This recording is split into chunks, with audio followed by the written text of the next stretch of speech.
আমাকে অনেকে জিজ্ঞেস করে যে ভাই ভালো সাংবাদিক হলে কি করতে হবে।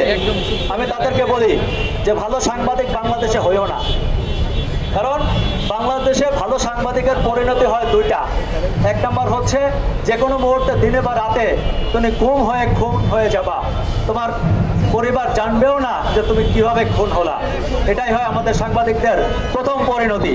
আর আমাদের দ্বিতীয় পরিণতি হচ্ছে একটাই, ভালো সাংবাদিক হবেন, কাউকে তেল মারবেন না, নিরপেক্ষ নিউজ করবেন, আপনাকে একসময় দেশ ছেড়ে চলে যেতে হবে। আমাদের এই সাংবাদিকের শেষ ঠিকানা এই দুটাই, হয় আমাদেরকে মরে যেতে হবে এই দেশে, না হয় দেশ ছেড়ে চলে যেতে হবে। অথচ আমাদের রাষ্ট্র বারবার বলছে আমরা তাদের তৃতীয় স্তম্ভ, চতুর্থ স্তম্ভ, তাই না? আমাদের স্তম্ভগুলো ভেঙে পড়েছে কিভাবে দেখেন।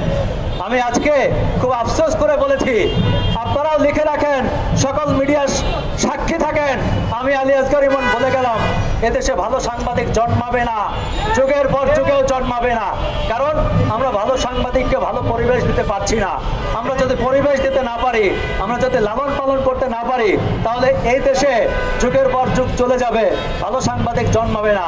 আর যারা ভালো সাংবাদিক হবে তারা হয় এভাবে খুন হবে নৃশংসভাবে, রাস্তায় পড়ে থাকবে, অথবা দেশ ছেড়ে পালিয়ে যেতে বাধ্য হবে। ইতিপূর্বে যেমনটা হয়েছে, আমাদের কোনো সরকারের প্রতি আস্থা ছিল না, কিন্তু আমরা অন্তত এই সরকারের উপরে কিছুটা হলেও আমরা সাংবাদিকরা আস্থা রেখেছিলাম।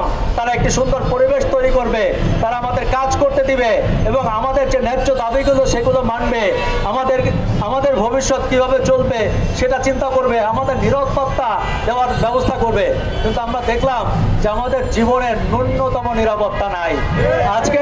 আজকে আমার পরিবার চিন্তা করে যে আমি ঠিকমতো রাতে বাসায় ফিরতে পারবো কিনা।